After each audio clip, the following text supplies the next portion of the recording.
Okay, here we go. Here we go. Listen, we have the finalists for the mompreneur, the 5 finalists for the year. So what I'm gonna do, ladies, I'm gonna say your name and give a little brief information, and then we're gonna come back and answer some questions. Okay. So the first person on my list is Chanel Riley. Well, I have a tax office. It's called Tax Bands. We are located over here at East 7 Mile in Hayes. Also, my children boutique is also here now. It's called Fur Princess. We also have hair, clothes, anything a woman needs, pretty much. We got Lorna Maston. Lorna. Hey, Hey, Lorna, how are you, darling? excellent. How are you? So, Lorna, you have Priceless Rubies is the name of your company, but you help women jumpstart and start their businesses. Yes, ma'am. I like that. I like that. And it also says that you help with scholarships. So if it's Yes, somebody that has a business and they may need some financial assistance, then it's a process that they can go through to get scholarships. yes, ma'am. Okay, we're gonna come back and talk about that. I like money. I like to talk. Well, yeah, we're gonna come back and talk about that. Nefertiti. Yay! Morse Essentials. You are author and a minister, and you have a nonprofit. So let's just talk about. So hold that thought. Nefertiti Essentials. Okay. So you have the Nefertiti Essentials, and you're an author and a minister. So we're gonna come back and definitely talk to Nefertiti. We got Sarah Rose. Sarah Rose. Hey, Miss Coco. With the beautiful chunky jewelry. Where's Sarah at? Right here. Okay, there you go. Hello, Sarah Rose. How are you? I am well. Sarah Rose, you are a photographer. I am. And you teach photography. I do. And you are with an amazing organization, Roden and Fields, that's been in business almost 15 years, but they are a total skincare line. Yes, we are a dermatological grade skincare company. Okay. So you deal with all types of skin issues. Absolutely. Highly melanated, moderately melanated, mildly melanated, everything. You got that covered. I got you. Then we got none other than Christina Peterson. So my company is Bar2U. Bar2U I developed last year. It is a company that I love because I love what I'm doing. So I actually get contracts with different companies. Not only companies, I also take any type of bookings for parties or any type of special events that you would like a bar at. So here is the question. Ladies, why? And why as in, why did you do it? Why did you not do it? My question is, why? Well, I can go first. The reason why I started Essentials to Life is because I was a youth that faced homelessness, and I was in unstable, I lived in unstable environments. So I had 7 different families, and from there on, as I grew and got healed and so forth, I wanted to go back and pour back into the community that poured into me so much. So I'm just I was excited to be able to reach out and let them know that they are loved, let them know that regardless to what they have been through, that they can make it and they can be successful, and it does not have to hinder them, whatever predicament or circumstances that they're in right now. So that's why I was pushed to do that. I like that. I like that. Lorna, what's your why? So my why, I started Priceless Rubies a few years ago. Well, it's been a couple years now, but I mentored young women, and so I at the time was an advisor of the campus ministry at Wayne State. So I would meet a lot of women who did not know their value.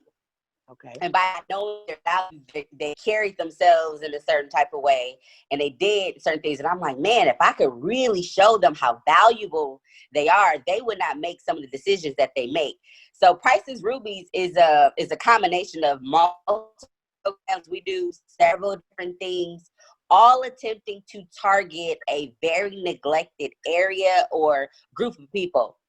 So that program is initially what started it. Recently, this past weekend, we had an incredible fundraiser for scholarships. And the requirements for scholarships, usually you have to have a certain GPA. You got to have, all of these requirements. And we did not do any of that. You could have been going to a trade school. Wow. You could have applied. You could have been in your second, third, fourth, fifth year. You could have applied. You could have been a grad student. You could apply. You could have been working on your PhD. You could apply. You could have wanted to go.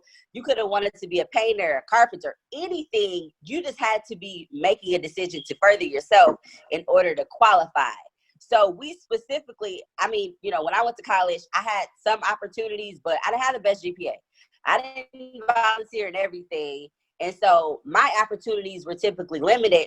So again, that's, we try to focus and target whatever group of individuals that is kind of being neglected. One other thing, which is more of a recent thing, two months ago, we launched a program to assist people that have been with criminal records to teach them how to trade in the foreign exchange market. I have met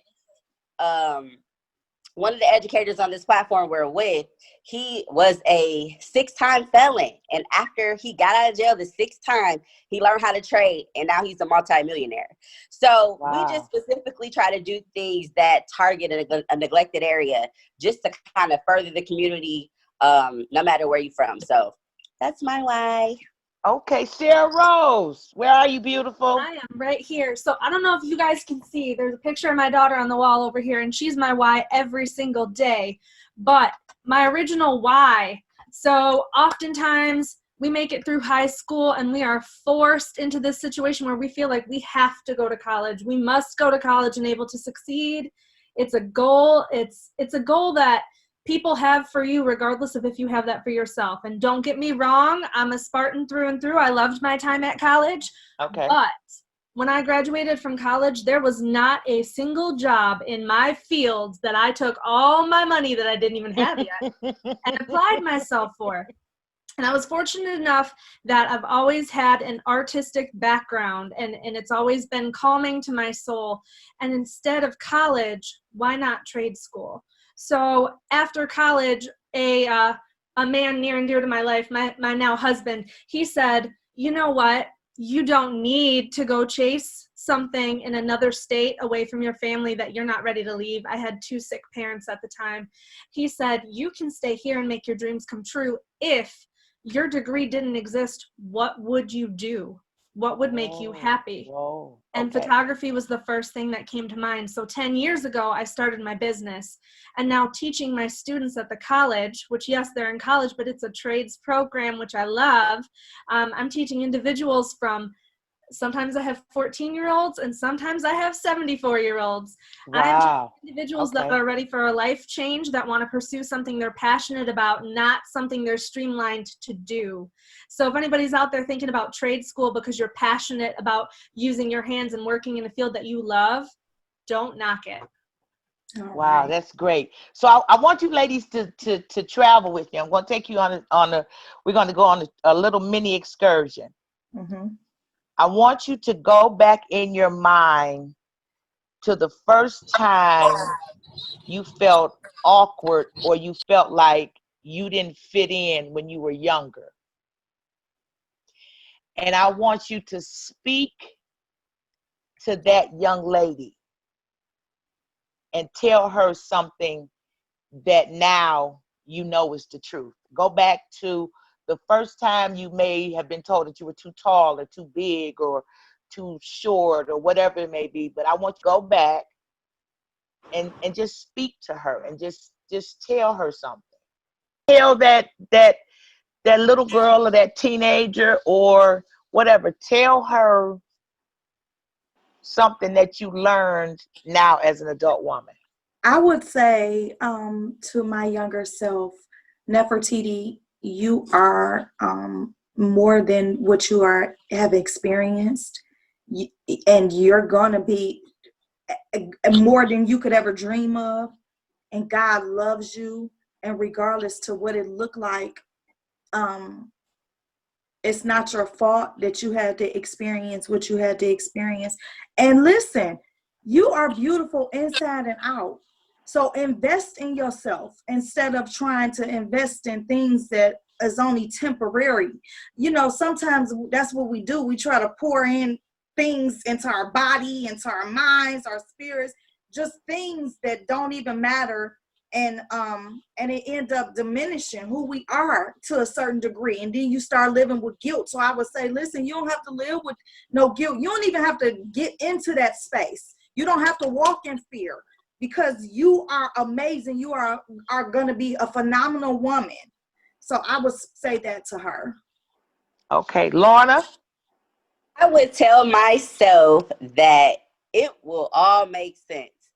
And Now, how old are you? What age are you when you telling yourself this? How old are you? I would probably say 14, February 14th, Okay. 2002. She remembers it. I was diagnosed with alopecia. Okay. I had never heard of it. My mama had never heard of it. You know, usually they say it comes either from stress or hereditary. Nobody that I'm connected to had ever heard of it. And at the time, there was no foundations, there were no organizations, there were no groups, there was no nothing. And so, but there was one statistic that said less than 2% of America had heard of it. And I'm like, well, Jesus, what am I doing here? So, when I tell you it has all come full circle, I'm actually 14 days from now shooting a campaign with 4 other women. The nonprofit is shooting a campaign with 4 other women to raise awareness and to raise money for women or men to receive, enhanced beauty treatment. So whether it's getting your eyebrows done or whatever. So I would tell myself it will all be worth it. And it's all gonna make sense. I don't know why God do what he do. Well, we don't know why he does what he does when he does it. But after time, like, you can look back and see, like, okay, this had to happen for that. So that's what I would tell myself. Awesome. So, Lorna, it's interesting that you say that. I just watched a story, I think maybe over the weekend. And it was a woman that went to the doctor and got diagnosed with alopecia. And she was in the bathroom and she told her husband, okay, listen, I'm tired of the wigs. I'm tired of all of that. Cut my hair off. Yeah. And he shaved all her hair off. And when he finished shave, I don't know why I'm getting emotional. Oh my God. I got to hold on to my eyelashes. Wait a minute. But when he shaved all of her hair off, he took the clippers and shaved all of his hair off. Oh. And when I tell you, I don't know if it was the menopause or whatever, I lost it. Oh. To me, he was saying, listen, you beautiful. Yeah. And I know this is a challenging time for you, but I got you. I got you. Sarah Rose, let's go back and talk to your younger self. Okay, I'm going back in time, and I'm sitting in a desk at Jefferson Middle School, and there is this boy that he has been bullying me for what feels like my entire life. And I would look at myself and say, don't pay attention to that boy. Don't pay attention to that boy at all, because what he says does not matter now. It does not matter in 5 minutes, 5 years, 5 decades. He does not matter, because he told me I was ugly, I was not worth it, I was fat.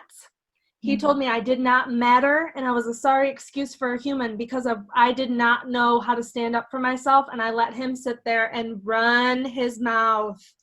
But when he was running his mouth, no one stood up. So I would tell myself, not worth your grief. And you stand up now and make a difference for other people, because everybody was afraid of this boy. And I would tell myself, in 10 years, this boy is not paying your bills, not a part of your family, not praying for you or about you. So he does not get to have this threshold on you. And I would take that with me.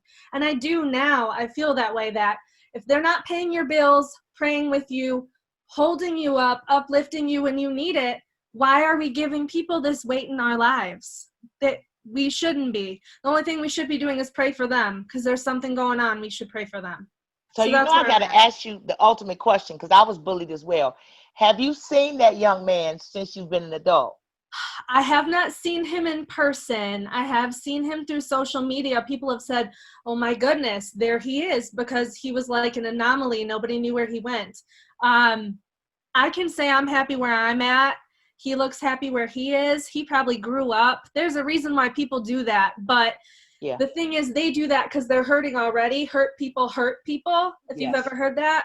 And I wish I would have known that hurt people when I was in middle school. I think that would have played a big difference. Wow. Wow.